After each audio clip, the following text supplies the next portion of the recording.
what I realized when I got into multifamily is very much a team sport.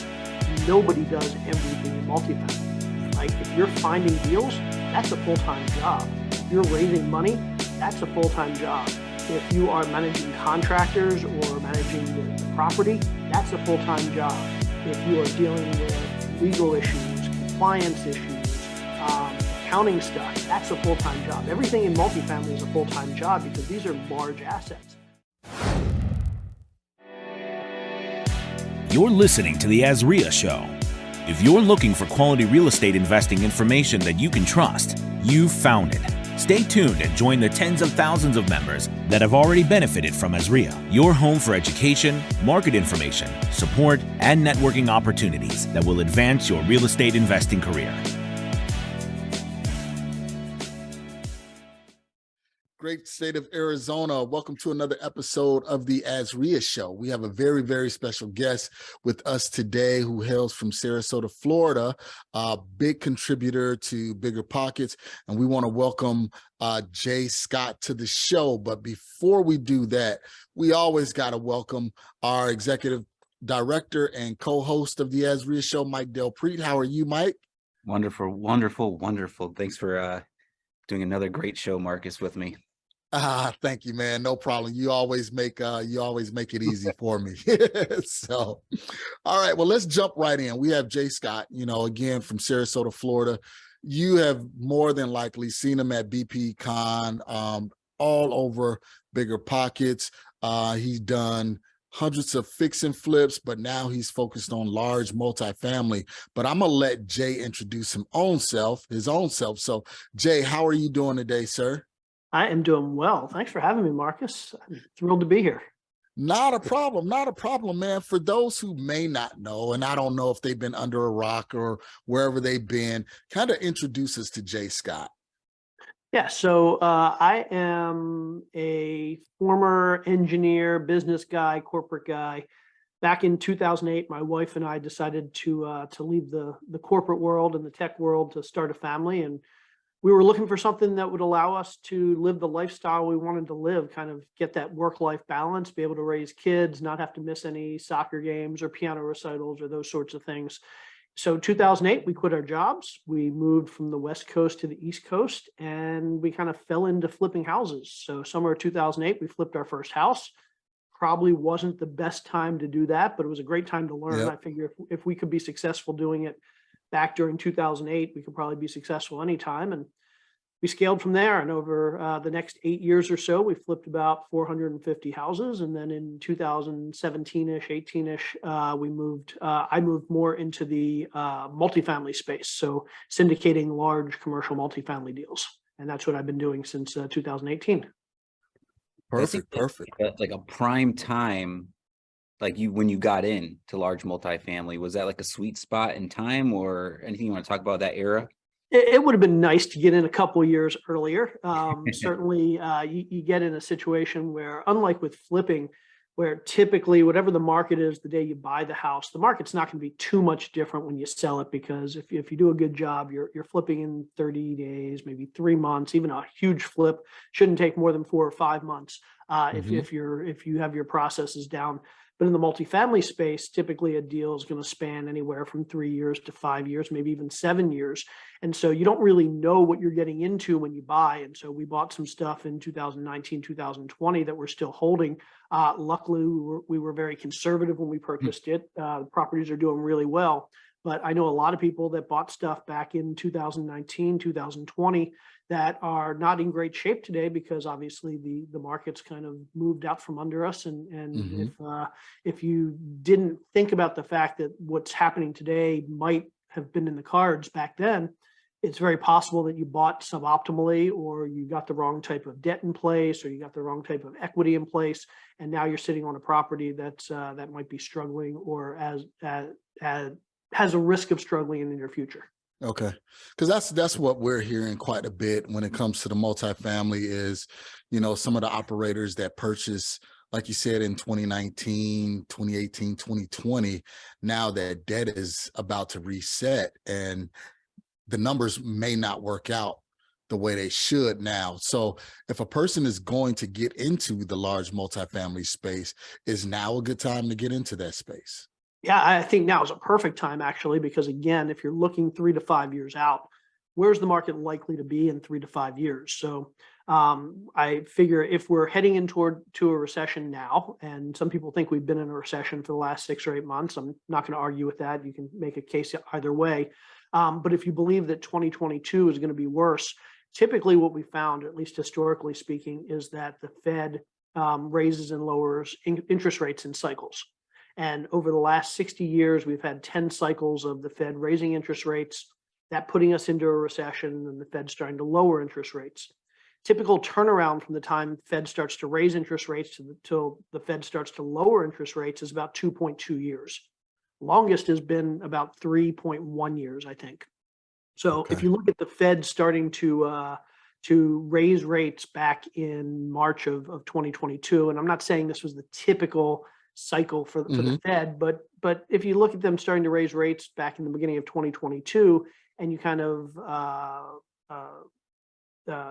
project out based on what we've seen in historic rate hike cycles, what we can expect to see is that sometime in 2024, we'll probably see rates start to drop. We'll probably see a recession here in 2023, and rate drops starting either beginning or middle of 2024. And typically we see rate drops much faster than we saw the same hikes. So if it took us a year to get from 0% to 4%, it might only take us 6 months to get back down to a 0.5% or 1% in federal funds rate. Perfect analysis. And that's, I mean, you're spot on, Jay, because that's kind of what I've been researching and what I've been hearing. So yeah, guys, you hear from Jay. If it's something that you're interested in getting into, probably need to start looking into multifamily right now. So Jay, let's kind of go there with this topic. So you went from fixing and flipping, over 400 homes. How did you get into the multifamily space?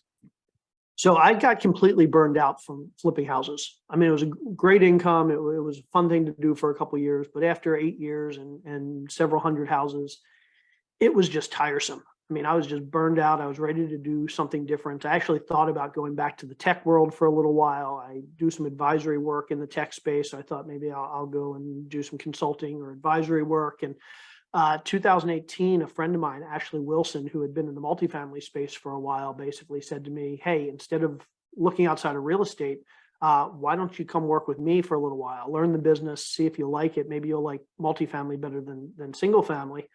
So 2019-ish, I basically said, okay, I'll come work with you for a year. We'll see what happens. You can teach me the business. You'll have access to me and my network and my money and my time and my effort and my knowledge. And she said, great, I'll teach you the business in return. And so 2019, we basically spent a year together where she taught me the business. I helped her in her business. And what we realized was we had a lot of complementary skills. We worked really well together. We had kind of the same outlook on life and family and business and the future. And 2020, we said, hey, why don't we partner up? Why don't we formalize this? And so in 2020, we became business partners. She had started a company called Bar Down Investments. I became a partner in Bar Down Investments, and we've been growing it for the last couple of years. Wow. It's the partner of networks, right? Partner of those relationships. Very, very key, very, very important, because maybe if you didn't have that conversation, you'll probably still be doing some consulting in the tech space and not have ever entered into the multifamily space. Yeah, what I found is that relationships are really what helps people get to the next level. There are lots of things in this business that we can learn on our own and we can do on our own. But at the end of the day, when you're working with other people who are smarter than you, who are more experienced than you, who might have more money or more time or more expertise, whatever it is, they're going to pull you up and they're going to allow you to get to wherever you want to get to faster and more efficiently. So yeah, I may have fallen into multifamily at some point myself, but it would have taken me 2 or 3 or 5 times longer to really scale up than if I found somebody like I did who could basically teach me the business and get me up and running in less than a year. So I certainly recommend to anybody out there that's learning who's interested in learning to do something new, find somebody that's already doing it, figure out how you can add value to that person. And then in return, ask them to help by adding value and teaching you. And this business is all about synergies. And if you can help other people, they can help you. Everybody achieves what they need to achieve. And I think another great learning lesson about that that relationship, outside of the leverage or the part learning from them is the complementary skills, right? So I was always taught from a mentor, hey, before you bring on a new partner, wait 8 to 10 months, let the skeletons come out the closet, figure things out. So a lot of people, when they jump into real estate, they get excited with a friend. They're like, we should be partners and we should just do this deal or whatever it is. But I think that's a huge learning lesson there, getting to know each other for the first year.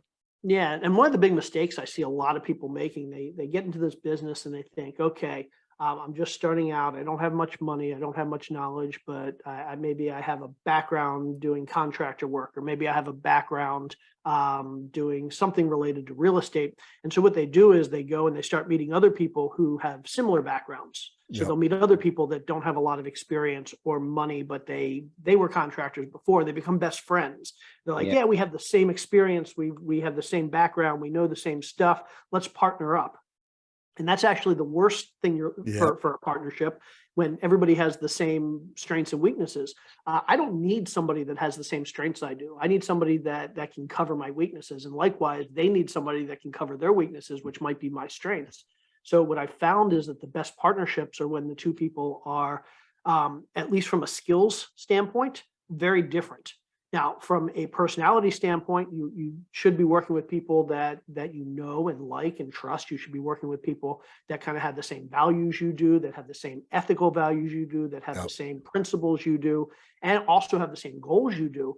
But from a skill set standpoint, we should be looking for people that are just the opposite of us, so that those complementary skills can kind of fill us out and turn two pieces into a whole.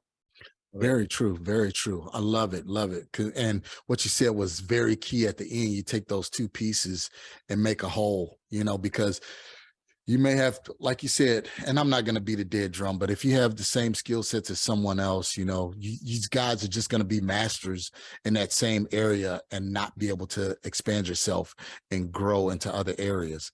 So, Jay, what was one of those key things that your partner taught you when you got into multifamily that you say, you know what, I'm glad that I really learned this? What was that one thing that triggered and gave you that aha moment to say, man, I'm really glad I partnered with this person and learned this? Yeah, well, I mean, the reason I'm really glad I got into multifamily was simply because in the single family space, we tend to try and do everything ourselves. Yep. Single family it's not rocket science. And if you've got the drive and you've got the energy, there's no reason you can't find the deals. You can't find the contractors, manage the renovations. If you're renting it, do the property management yourself. If you're selling it, do the listing and selling yourself. Basically, do everything yourself. The problem is you're going to burn out if you do that. Not only are you going to burn out, but you're probably not great at everything. You might be great at finding deals, but you're not great at the renovations. Maybe you're great at the renovations, but you're not great at the marketing on the back end or the property management. Few of us are good at all of those things. Most of us are good at one or two things. But what I realized when I got into multifamily is very much a team sport, and nobody does everything in multifamily. Yep. Like if you're finding deals, that's a full-time job. If you're raising money, that's a full-time job. If you are managing contractors or managing the property, that's a full-time job. If you are dealing with legal issues, compliance issues, accounting stuff, that's a full-time job. Everything in multifamily is a full-time job because these are large assets. I mean, if you think about it, if you buy a 20 or 30 or $50 million apartment complex, that's like running a 20 or 30 or $50 million business. Correct. And there are very few people that are running a 20 or 30 or $50 million business without employees or partners or other people to help them. And it's the same way in the multifamily world. And so it really allowed me to focus on those one or two areas that I was good at, that I enjoyed doing, where I could provide value, and then let other people focus on all those other things that I hated doing, but I was doing it myself in the single family world just because that's how we do things. And multifamily space, I said, nope, I'm going to focus on these one or two things that I'm great at. and Ashley's going to focus on the one or two things she's great at. We're going to hire employees to focus on the other stuff that we're not great at, or we bring in partners, or we bring in co-general partners, whatever it is. And basically everybody does what they're really good at and what they enjoy. And every day you get up and you look forward to going to work because you're doing stuff that you're good at and you enjoy. And what are you good at? So for me, the stuff that I really love and that I found that I'm really good at is the stuff that's kind of not boots on the ground stuff. I don't like finding deals. I don't like managing contractors. I don't like managing properties. Okay. What I like is the stuff behind the computer. So I'm really good at underwriting. I love underwriting, putting together models, business models, and analytical models, and capital raising. So I found that I'm really, really good at raising money. And so my part of the business is I'm focused on building the models that we use to vet the properties that we're looking at and then raise the money for those properties. Ashley's part of the business is finding the deals and managing the deals and making sure that the business plan is carried out. So she's kind of the boots on the ground, and I'm kind of the nerd behind the computer screen. That's good. Those complementary skill sets really work well together. Exactly. Yeah. So what do you look for when you're underwriting those deals? Because we're going to stay in your skill set. What do you look for when you're underwriting those deals? Yeah. So well, let me stop you real quick, Jay. Let me back up.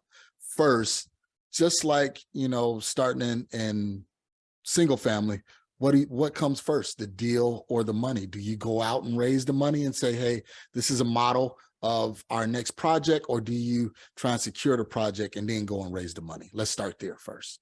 Okay. So in the single family space, typically finding the deal is, if you know what you're doing, a couple week task, and finding the money might be a couple week or a month task. Maybe it's even 2 months, maybe it's 3 months. But in the multifamily world, things work a little bit differently. So finding deals, if I go into a new market, I might spend 6 or 12 or 24 months building relationships with brokers before I find a 150 or 200 unit apartment complex. That's not the kind of thing that, even if you're good at it, if you're going into a new market, you're not going to find a deal in a week or 2 or 5 or 10. This really is a multi-month or even a multi-year effort. So you have to build those relationships. You have to build that deal flow. On the money raising side, same thing. I can go to a bank and borrow $100,000 or $500,000 pretty easily. But if I need to raise $20 million from investors, I'm not going to be able to start today and do that next week. That's a process that I need to begin today, and maybe I'll be able to raise $20 million in 2 or 3 or 4 years. And so when it comes to what you do first, you really have to do both. And this is, again, going back to multifamily as a team sport. It's nice having somebody like Ashley, who literally spends full time and her team building relationships with brokers and getting deal flow. And again, she goes into a new market that might take many months to actually get some good deals coming. At the same time, me and my team are building those same relationships with investors.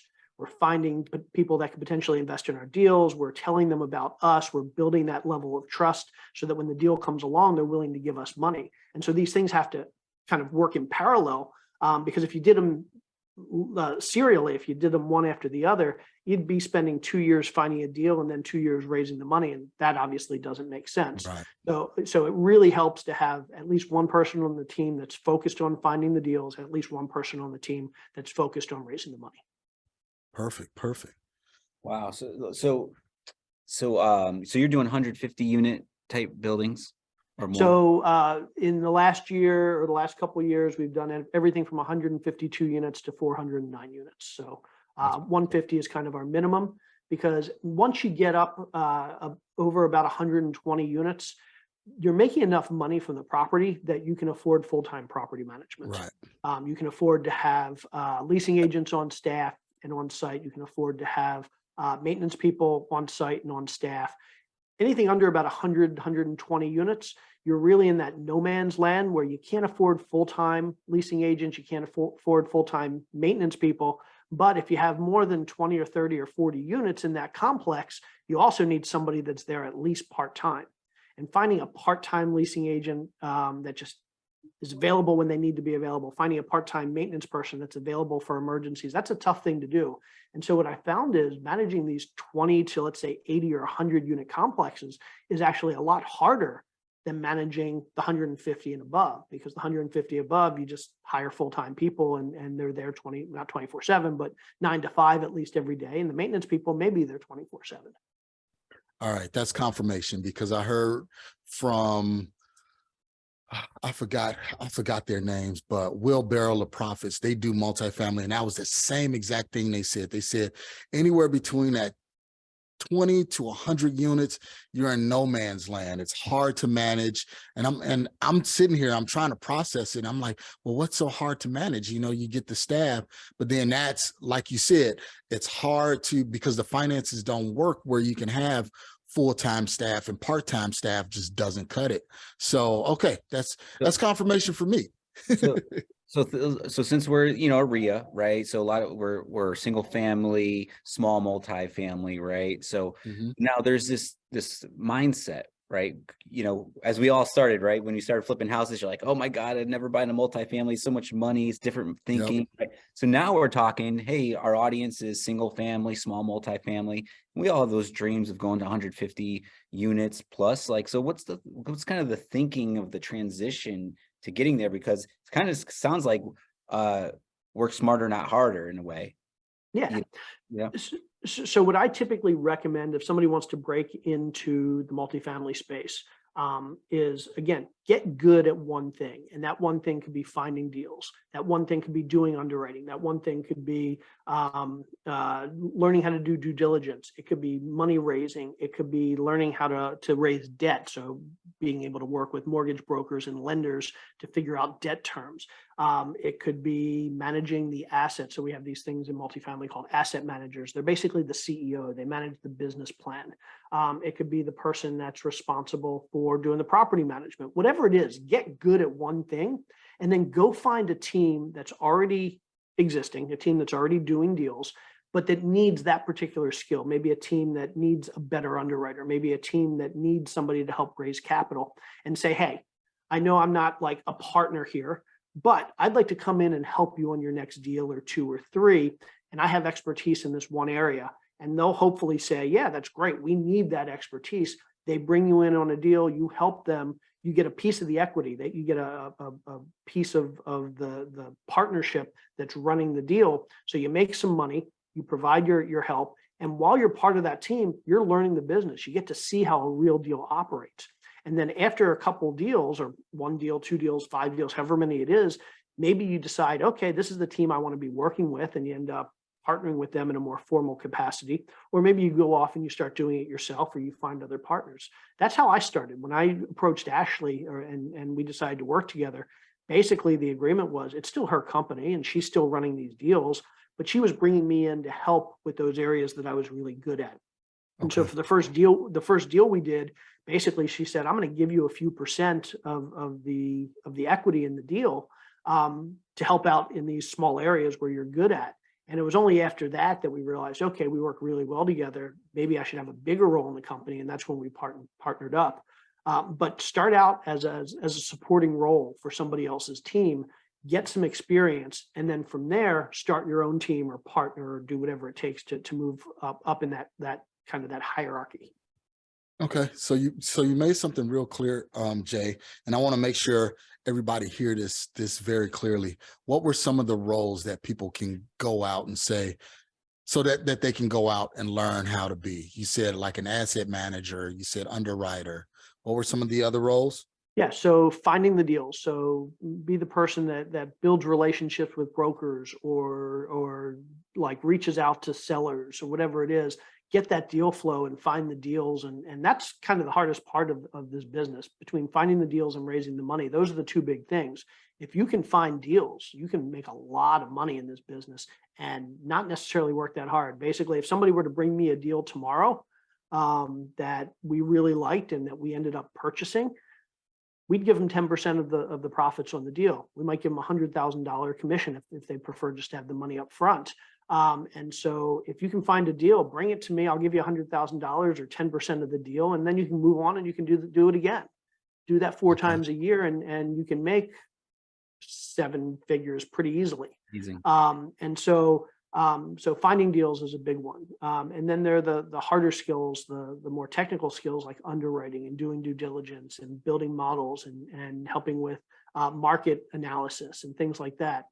Then there's the raising money piece. And again, raising money is really tough. And so if you can raise money, if you have those relationships and you can build relationships with investors and you can bring $1 million or $3 million or $5 or $10 million to a deal, you become very valuable to groups that might be really good at finding deals, but they don't have the money to take them down. Or maybe you're good on the debt side. Maybe you're really good at working with mortgage brokers and lenders, and you understand debt terms, and that's something that a lot of teams just don't have. They go to the mortgage broker and they say, okay, we need a loan, and then the mortgage broker comes back, but they don't have the expertise to really analyze the options and figure out what the best loan is. They're just listening to that mortgage broker who's probably doing whatever is going to make him or her the biggest commission. So maybe you really understand the debt stuff and you act as a consultant on the debt side. Again, maybe, like you said, maybe you're the asset manager and you're the CEO of the deal. Or, I mean, there are people out there literally that just have super high net worth. They have a lot of money from whatever they were doing. Maybe they were somewhere in tech previously and they made $30 million, or maybe they've made it in real estate. When it comes to buying these large assets, we need really big loans. And typically for commercial loans, it requires a high net worth and a high amount of cash in the bank. So if I wanted to get a $10 million loan tomorrow for an apartment complex, the bank's going to look for three things. They're going to look for whoever signs on that loan to have a $10 million net worth. So if it's a $10 million loan, they're going to want to see $10 million net worth for the people that sign. And they're going to want to see at least 10% of that in liquid funds. So at least $1 million in the bank. And then the third thing they're going to want to see is experience signing on these loans. If you go sign on a Fannie Mae loan, you need to have experience signing on Fannie Mae loans in the past. There are people out there who literally all they do is they join your team for the purpose of providing that net worth and that liquidity and that experience and signing on your loan. Wow. And most of these are non-recourse loans. So even if the deal goes south, even if the deal loses lots of money, they're not going to lose any money. So there's not a lot of risk for them. Obviously, if the deal goes bad, it's going to be harder for them to sign on loans in the future. So they want to make sure that it's a decent deal, but there's not a lot of financial risk for them. And so there are people that go around that will literally for 10% of a deal or 20% of a deal, they'll sign their name on the loan and then move on and go to the next project. Imagine doing that 4 or 5 or 10 times in a year. Yeah. And you can make a whole lot of money. So there's a lot of ways to play this kind of supporting role in this business, depending on what your situation is and what your skills are. But get creative and go talk to groups that you know of and say, hey, where could I be of help? Maybe they'll say underwriting, and now you go and you spend a few months learning how to underwrite these deals. You come back and you say, okay, I'm ready to help you. Excellent. So question. So I know you said you focused on raising money, kind of like leaning back towards like our membership and everything. What are some raising capital tips that you can share? Yeah. So the way I look at raising capital is pretty simple. It's simple. It's not easy, but it's simple. So we all have this idea. We all know what this funnel idea is, where if anytime you want to sell something or do transactions, you need this funnel. On the top of the funnel, you get leads in at the top, and hopefully you convert them at the bottom. And money raising is very much just building a funnel. And the top of that funnel is brand. You need to have as good a brand as possible to attract people to the top of the funnel. You want people signing up for your newsletter. You want people subscribing to your podcast. You want people doing whatever you can do to get them to get in touch with you and basically give you their name, give you their email address, give you their phone number, because that's ultimately your lead list. And so building a strong brand is the best way to build that list of potential investors. At the bottom of the funnel, you have that conversion, getting people to actually give you money. And to get people out of the bottom of the funnel, you need trust. So it's brand at the top of the funnel. You get the most people at the top of the funnel by having a great brand and attracting people to your brand. You get people to actually convert by building trust. People aren't going to invest with you unless they know, like, and trust you. And trust is the big one. They need to know that you're going to be a good steward of their investment. And so basically every step of that funnel is going from brand to trust. How can you build trust? What can you do to build trust? And typically that involves a few things. Number one, it means getting people to know your authentic self. So a lot of people out there kind of have this persona in real estate. Mhm. We've all seen the people with big personas. And at the end of the day, do we trust somebody's persona, or do we trust somebody because we feel like we really know them? And so what I like to tell people is, if you're going to build up this big persona, you're probably not going to get people to invest with you unless you're really good at it. I mean, we know some people that are really good at it. Grant Cardone's a great example. He's got this big persona, but he also gets people to invest. But most of us can't pull that off. We need to be real people. We need to be relatable. We need to be somebody that people can look at us and say, yeah, I could grab a beer with that person and be really comfortable. And that's a great way to build trust. Number two is you really need to communicate that you know what you're doing. So it's not just being flashy. It's not just showing that you've got big checks or cars or private planes, but instead showing that you have knowledge and that you have experience and you have a track record of success. Nobody cares, or at least I don't care, if somebody has $1 million car. They could have rented the car. They could have borrowed the car. Doesn't tell me that they actually earned it. And even if they did earn it, doesn't tell me they earned it by being smart and making good investments. Right. I want to know somebody's smart and makes good investments. And then number three, really that good communication. So we want somebody that's going to communicate with us over and over and add value to us. And so what I like to tell people is something as simple as put out a newsletter once a week. And in that newsletter, give information. Don't just pitch your deals. Don't just talk about yourself. Give information, give help to other people that might be reading the newsletter, because people are going to read that and say, okay, this person's giving and giving and giving. That's another great way to build trust. So at the end of the day, have a brand, build a little bit of a brand, do what you can to get out on social media so you can attract people to your list. And then use that list to build trust by just communicating and being authentic and really providing value and help to the people on the list. At the end of the day, people are going to say, oh, I like this person. I know this person. Now I trust this person. I'm willing to invest with that person. And so again, it's a long process. It can take months. It can take years. But if you can do that well, you'll be able to raise money. It's great. Perfect. I mean, yeah, man, that's we got to keep this clip out and Yeah. how to raise money clip right there. So makes me think, right? I have a friend that buys like large mobile home parks, and obviously not in regards to raising money, but one thing he did say, since you're dealing directly with the owner at some level, and he's like, it takes me about a year from meeting someone to actually buying the park to actually get it done. So it breaks down into the brand, all the way even to the authentic, the knowledge, communications. That's all part of it, even on that end. So going into the brand part, obviously you got a lot of books in the background, so how did you transition from being Jay and then working with BiggerPockets, or how did that all play out? So for me, I'm not a sales guy, not a marketing guy. I couldn't build a brand on purpose to save my life. I got lucky building my brand, but the way I did it, I believe, is replicatable. I believe that if I had to start over, I would do exactly the same thing that I did last time, even though it's not a salesy or a marketing thing. Basically, what I did was I started giving away information. When I started in 2008, I had no idea what I was doing, but I decided I'm one of the things that I'm really good at is teaching people hard concepts and making it seem pretty easy, breaking things down into relatable terms. And so in 2008, when I decided to get into flipping houses, I started a blog called 123flip.com. And I decided for this blog, I'm going to be completely transparent.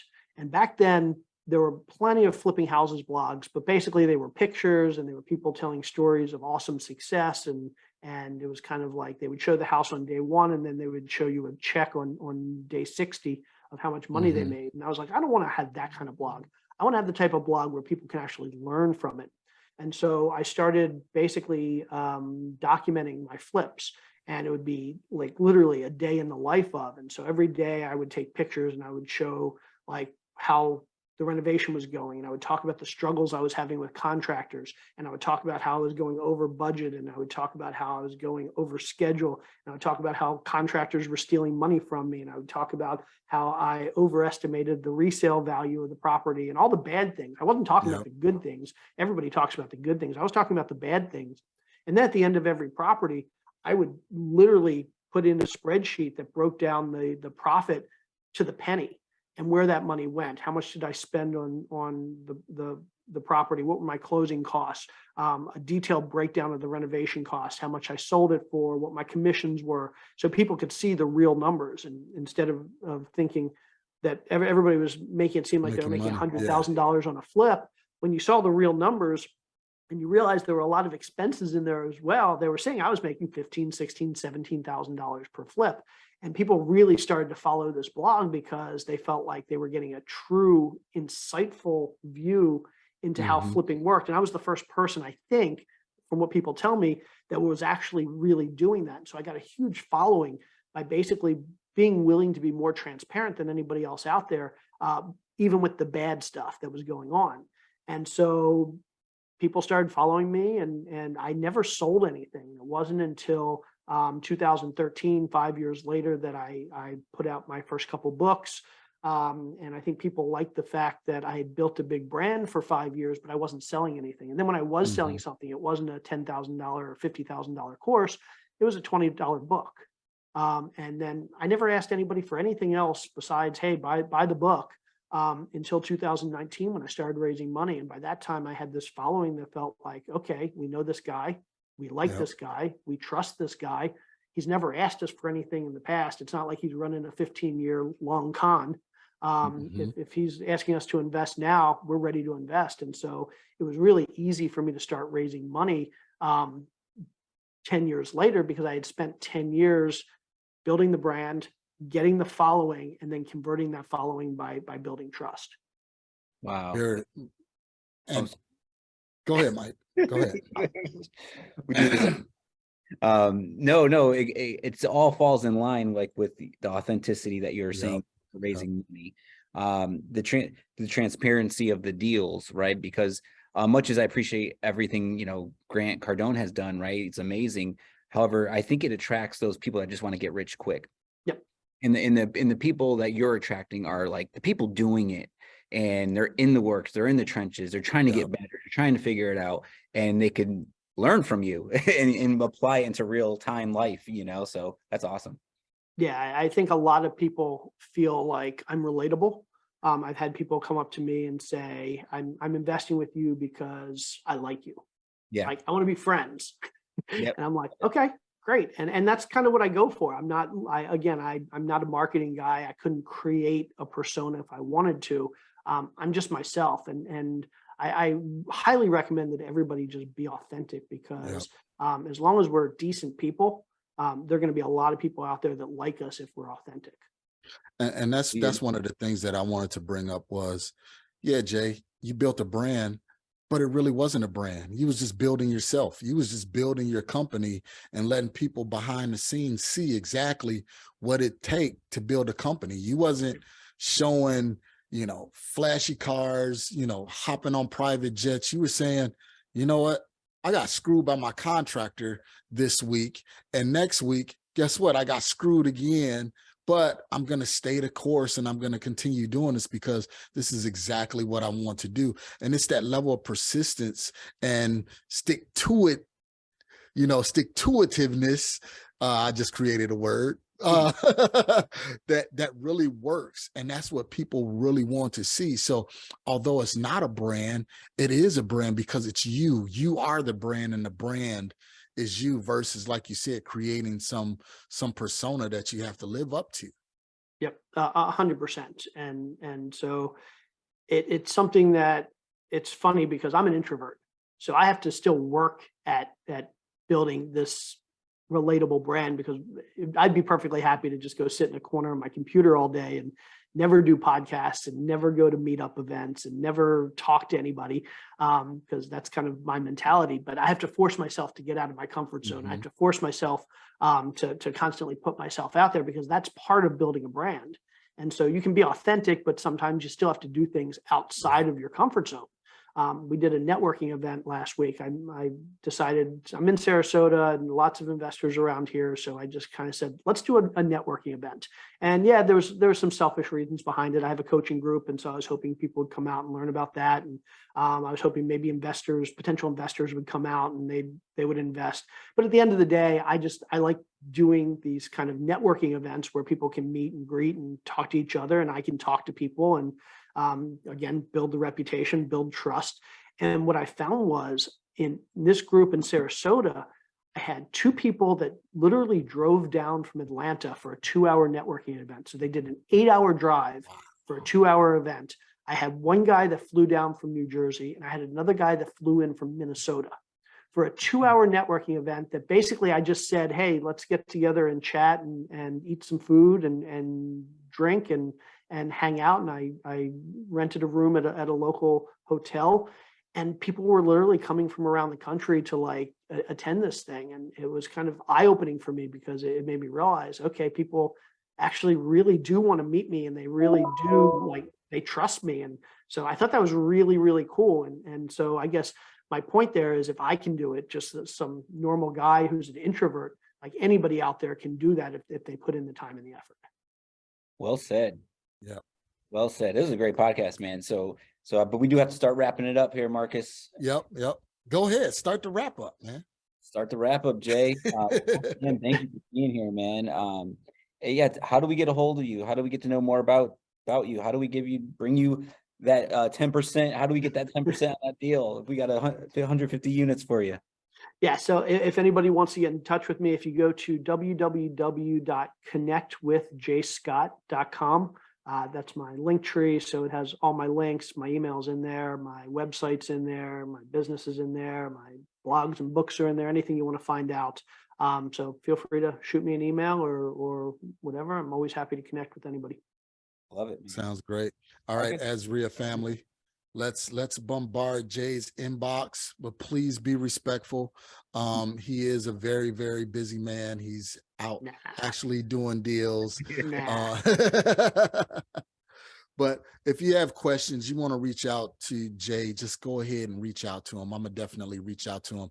It's always a pleasure, Jay, talking with you. You know, we've done this a couple of times over the internet, a couple of times in person at BP cons, man. And it's always a wealth of information. I can sit at your table, man, and eat from what you're feeding at any time. I appreciate it. Thanks, guys. Thank you. Thank you guys so much. Have a good day. Thanks for listening to the Azreia Show with your hosts, Marcus Maloney and Mike Delprete. We hope you enjoyed this episode. If you found this information valuable, head over to Azreia.org and learn more about our community.